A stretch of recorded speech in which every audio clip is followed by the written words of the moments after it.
കൂടി ഉലർത്തിയതാണ്. ഞാനിവിടെ കൊടപ്പൻ ചെറിയതായി കട്ട് ചെയ്ത് വെച്ചിട്ടുണ്ട്.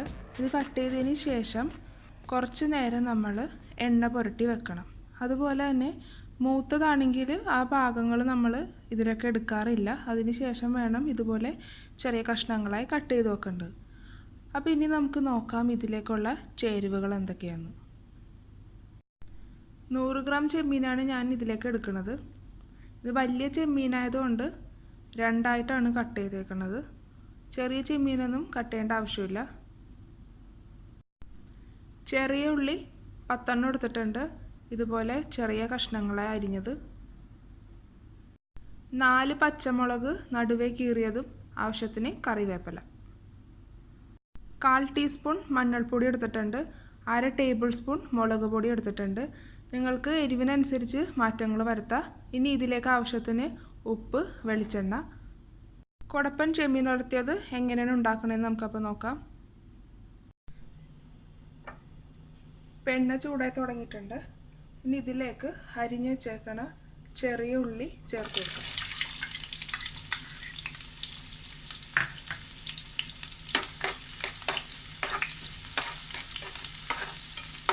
ഇനി ഇതിലേക്ക് അരിഞ്ഞ് വെച്ചേക്കണ പച്ചമുളകും വേപ്പിലയും ചേർക്കാം.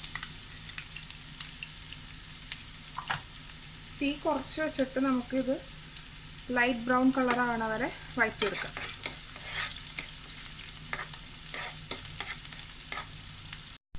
ഇപ്പോൾ ഉള്ളിയൊക്കെ മൊരിഞ്ഞ് ലൈറ്റ് ബ്രൗൺ കളറായി തുടങ്ങിയിട്ടുണ്ട്. നമുക്ക് ഈ സമയത്ത് മസാലപ്പൊടികൾ ചേർക്കാം. മസാല ചേർക്കുമ്പോഴും തീ കുറച്ച് വെച്ച് ചേർക്കുക, അല്ലെങ്കിൽ പെട്ടെന്ന് കരിഞ്ഞു പോകും.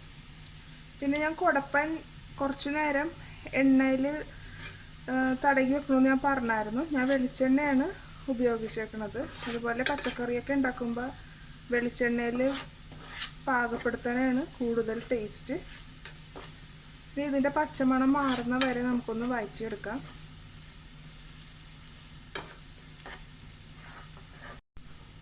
ഈ പച്ചമണമൊക്കെ മാറി ഇനി ഇതിലേക്ക് നമുക്ക് ചെമ്മീൻ ചേർത്ത് കൊടുക്കാം.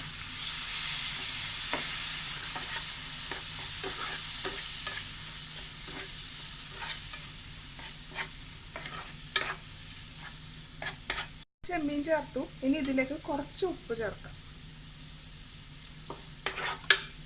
ഈ ചെമ്മീനൊന്ന് വേകണം. ഈ ചെമ്മീൻ വെന്ത് കഴിയുമ്പോൾ ഇതിൽ നിന്ന് വെള്ളം ഇറങ്ങാൻ തുടങ്ങും. അപ്പോൾ അതുവരെ നമുക്കൊന്ന് അടച്ചു വെച്ചൊന്ന് വേവിക്കാം. ചെമ്മീൻ വെന്താന്ന് നോക്കാം. ചെമ്മീനൊക്കെ ഇപ്പോൾ വെന്തിട്ടുണ്ട്. അതിൽ നിന്ന് വെള്ളമൊക്കെ ഇറങ്ങി തുടങ്ങിയിട്ടുണ്ട്. ഇനി നമുക്ക് ഇതിലേക്ക് അരിഞ്ഞു വെച്ച കൊടപ്പൻ ചേർത്ത് കൊടുക്കാം. കുറേശ്ശെ ചേർത്തൊന്ന് മിക്സ് ചെയ്യാം. എല്ലാം കൂടി ചേർത്ത് കഴിയുമ്പോഴേക്കും മസാലകളെല്ലാം പിടിക്കണമെന്നില്ല.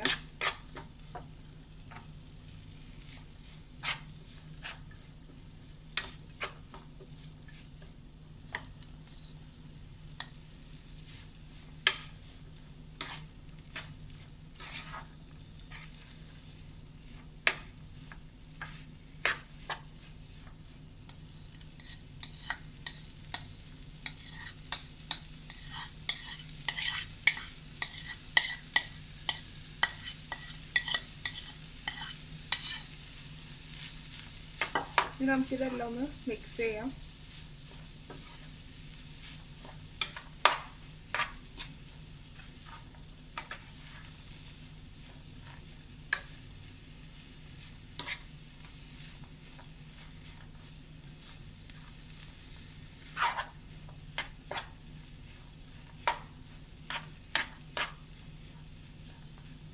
മസാലകളിലൊക്കെ എല്ലാം ചേർത്തൊക്കെ വെച്ചിട്ടുണ്ട്. ഇനി ഇതിലേക്ക് നമുക്ക് കുറച്ച് വെള്ളം ചേർത്ത് കൊടുക്കാം.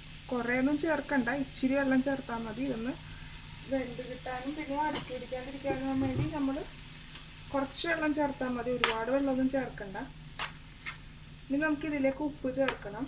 ഞാൻ ആദ്യം ചെമ്മീൻ ചേർത്തപ്പോൾ ഉപ്പ് ചേർത്തായിരുന്നു, പക്ഷേ നമുക്ക് കുറച്ചേ ചേർത്തിട്ടുള്ളൂ. ഇപ്പോൾ മിക്സ് ചെയ്തതിന് ശേഷം ഞാൻ ടേസ്റ്റ് ചെയ്ത് നോക്കിയപ്പോഴേക്ക് ഉപ്പ് കുറവാണ്. അപ്പോൾ അതുകൊണ്ട് നമുക്ക് കുറച്ച് ഉപ്പും കൂടി ചേർത്ത് കൊടുക്കാം. തീ കുറച്ച് വെച്ച് വേണം നമുക്കിനി ഇത് വേവിക്കാൻ. കൂട്ടി വെച്ച് കഴിഞ്ഞാൽ പെട്ടെന്ന് കരിഞ്ഞു പോവും, അടിക്കൊക്കെ പിടിക്കും. അപ്പോൾ ഇനി നല്ലോണം ഒന്ന് മിക്സ് ചെയ്ത് കൊടുക്കുക.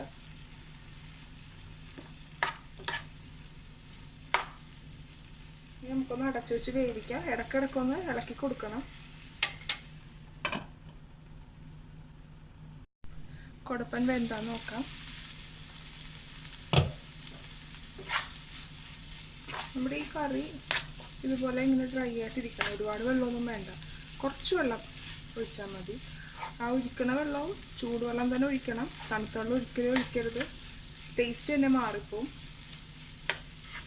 നമ്മുടെ കൊടപ്പൻ ഇടയ്ക്കൊന്ന് ചെറിയൊരു പീസ് എടുത്തൊന്ന് കടിച്ചു നോക്കുക, എന്താ ഇല്ലേന്നൊന്നും അറിയാൻ വേണ്ടിയാണ്.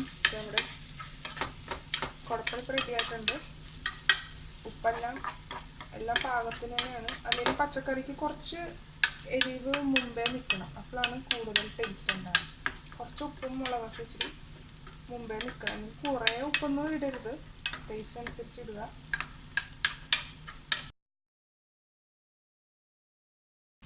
നമ്മുടെ കൊടപ്പനും ചെമ്മീനും ഉലർത്തിയത് ഇവിടെ റെഡി ആയിട്ടുണ്ട്. ഇതെല്ലാവരും ട്രൈ ചെയ്ത് നോക്കണം. Thanks for watching my video. Hope you enjoyed it. Please subscribe my channel, follow and share my social network.